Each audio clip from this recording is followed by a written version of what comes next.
One of the wildest moments in WWE history is the infamous Vince McMahon death angle from 2007 when his limousine exploded. Chances are you know the reasons why the storyline was canceled abruptly, but do you know what happened before the controversial angle was abandoned? Who was going to be involved in it? How many people actually believed Vince McMahon passed away?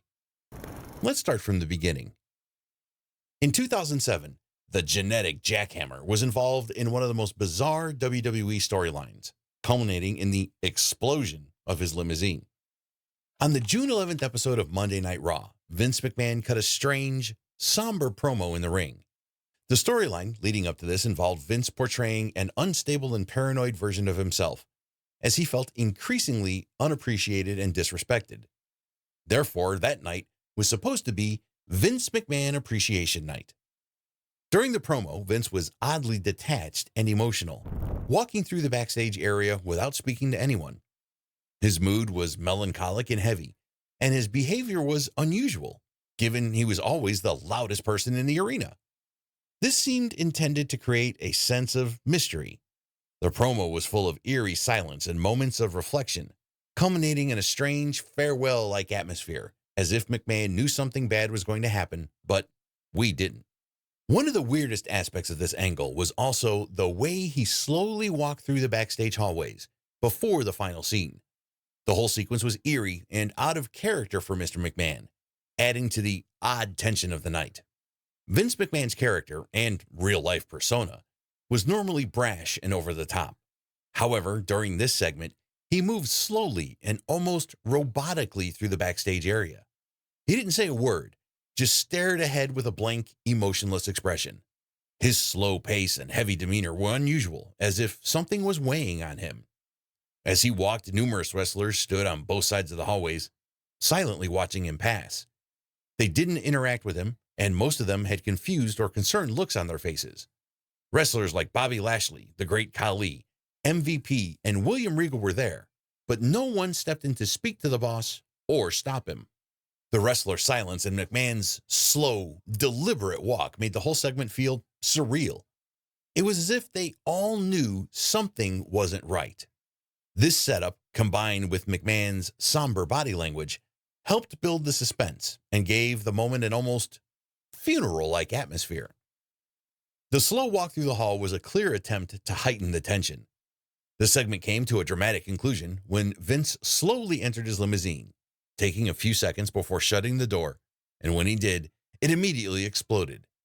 WWE staged this as if Vince McMahon had been killed in a shocking and unexpected accident. The production of the explosion was an elaborate process involving a Hollywood pyrotechnics team and multiple permits. Vince McMahon himself praised the production and editing team of the explosion, pointing out how realistic it seemed and the excellent job they had done during his recent documentary on Netflix. The explosion was pre-taped over a weekend, with a burnt-out limousine carcass placed outside the arena to make the stunt look realistic for the live crowd. Hindsight, 2020, you might think that no one actually believed Vince had actually died, since everyone knows wrestling is fake and all. Well, you might be surprised to learn that none other than the future president of the United States, Donald Trump, who was a longtime friend of Vince McMahon and had even hit Vinnie Mac with a clothesline a few months prior at WrestleMania 23, actually believed that Vince had died in the infamous limousine explosion that aired on Raw. According to Triple H, during an interview on Opie and Anthony, Donald Trump was among several people who called WWE headquarters the next day, concerned about Vince McMahon's well-being. Trump reportedly asked, "Did something happen to Vince?" Despite his long-standing involvement with WWE and knowledge of the scripted nature of pro wrestling, Trump was seemingly convinced that the stunt could have been real, showcasing how convincing the segment appeared to many viewers at the time. This situation highlighted how even someone familiar with the industry could be caught off guard by its dramatic twists. The storyline didn't just confuse wrestling fans and the future president. It also confused financial markets, and it affected WWE's stock price. Some investors who were unsure whether McMahon's death was a storyline or reality believed that WWE's business would be impacted by the loss of its chairman. As a result, WWE's stock price saw a temporary drop, driven by the uncertainty surrounding the situation. Reports suggest that WWE's Stamford headquarters received calls from business partners and media outlets offering condolences and seeking clarification on McMahon's status. This confusion extended to the stock market, where the drop reflected genuine concern about the company's future leadership. The storyline blurred the lines between fiction and reality. In June 27th, 2 weeks after the angle, World Wrestling Entertainment stock had dropped considerably over the last 2 weeks. Stocks had been averaging around $16.75 prior, but dropped to $15.58. CNBC caught on to this, and Darren Novel analyzed the stock, mentioning WWE stocks dropped 11% over those 2 weeks. However, this impact on WWE stock was short-lived. Once the storyline was clarified and McMahon made a public statement revealing the death was purely fictional, the stock stabilized. WWE's decision to rapidly end the storyline helped mitigate any long-term financial damage. Nonetheless, this incident is a reminder of how closely intertwined WWE's creative decisions and real-world business consequences can be. This confusion was compounded by WWE treating the storyline as a legitimate event, which included putting out press releases featuring the company's executive vice president, Ed Kaufman, addressing the situation and mentioning it on their website as real news. Nonetheless, the storyline was going to explore Vince's death and its fallout, and the angle had the potential to dominate WWE programming for months. The following week's episode of Raw on June 18th opened with interviews featuring production people and eyewitnesses who were present during the explosion, describing it. Mick Foley then cut the opening promo inside the squared circle, stating he regretted the negative comments he had made about Vince the week prior on television. He apologized to the McMahon family, and Randy Orton came out to criticize him and point out his hypocrisy. Orton then mentioned the ongoing investigation and how the authorities likely had a long list of suspects responsible or involved with Vince's death. King Booker then came out and mentioned there was a federal investigator present, and he had been speaking for over an hour with Bobby Lashley. This made sense, kayfabe-wise, since Lashley was responsible for Vince going bald and losing the Battle of the Billionaires at WrestleMania. Vince also made Lashley relinquish the ECW title the night his limousine exploded, given he had been drafted to Monday Night Raw. John Cena then came out, pointing out the fact that Vince probably made thousands of enemies throughout his life, including male prostitutes, his words, so it would be hard to find out who was responsible. The show then continued, and Jonathan Coachman was seen backstage talking to Daniel Beck, the leading investigator of the situation. People like Carlito, Jim Ross, Jerry Lawler, and Crime Time paid their respects and condolences. Well, actually, Crime Time just tried to sell Vince's personal items for profit because that's what they were all about. This included Vince's cup of coffee, his Last Supper, and a trash can which featured his DNA. Not a smart thing, considering there was a federal investigator present that night, but we digress. Everyone from John Cena to Vince's limousine driver was questioned. Then a white limousine representing Vince's entered the venue, making people wonder who was inside it. Out comes Mr. Kennedy to the ring, paying his respects to Vince, calling him a friend, and claiming that he knew him and that he would dedicate his career to his late boss, Vincent Kennedy McMahon, with a very strong emphasis on the Kennedy part, which you'll understand soon enough. The white limousine kept being shown in the parking lot throughout the show until its very end, when Stephanie McMahon was revealed to be inside it. The billion-dollar princess made her way to the ring. Stephanie thanked the WWE fans for their support during this tough period. She also announced that the next Monday was going to be a 3-hour Raw featuring superstars from all 3 brands, celebrating the life of her late father. Last but not least, she warned everyone that vengeance would come the moment the McMahon family found out who was responsible for what happened. However, the 3-hour celebration of Vince McMahon never happened. Instead, just a week later, on June 25th, the entire storyline was abruptly dropped due to the tragic real-life events involving Chris Benoit. Over the weekend, Benoit had murdered his wife Nancy and their son Daniel before taking his own life. This horrific double murder-suicide shocked not only the wrestling world, but the public as a whole. WWE quickly canceled all planned events related to the Vince McMahon death storyline, and Vince himself appeared on the June 25th episode of Raw to inform the audience that his on-screen death was just a storyline and that the company was instead going to focus on paying tribute to Benoit. This episode initially intended to further the McMahon storyline, instead became a somber tribute to Chris Benoit, with highlights of his wrestling career.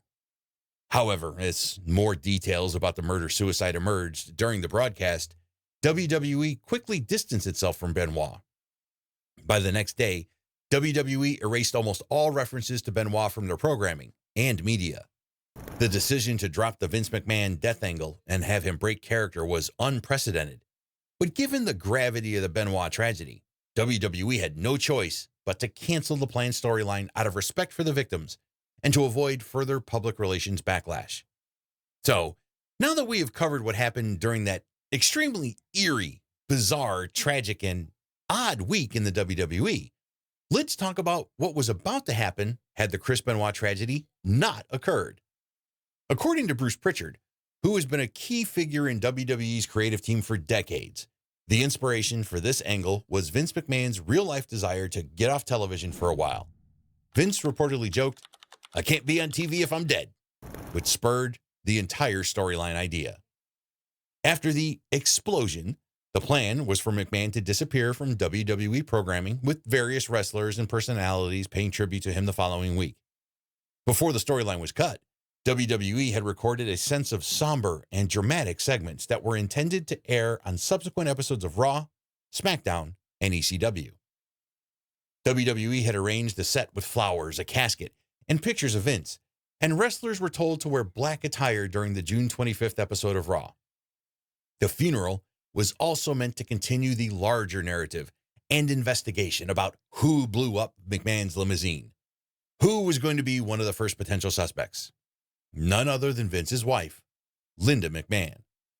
However, all of this was supposed to serve as the backdrop for another major storyline that would center around Vince McMahon's illegitimate son. That's where Mr. Kennedy comes into play, as we hinted at earlier, because he would eventually be revealed as Vince McMahon's son. Mr. Kennedy was slated to play a major role in this arc and receive a huge main event push. Several vignettes had already been shot for this arc, including segments featuring emotional reactions from WWE personnel and backstage tributes that mirrored real mourning rituals. These included a 10-bell salute on SmackDown and emotional responses on ECW, with commentators like Joey Styles, Taz, and SmackDown General Manager Teddy Long reacting as if McMahon's death was real. Vince McMahon's real-life brother, Roderick McMahon, was going to appear for the first time on WWE programming and play a major role in the storyline, debuting that night of June 25th during Vince's on-screen funeral. Rod McMahon's character was going to be a stark contrast to Vince's larger-than-life brash persona, offering an opportunity to introduce a new McMahon to WWE. Apparently, it would also be during Vince's on-screen funeral that Mr. Kennedy's connection to Vince would be revealed. The storyline was expected to stretch out over months, culminating in a high-profile match at WrestleMania 24, where Mr. Kennedy would clash with either Triple H or John Cena for the WWE Championship.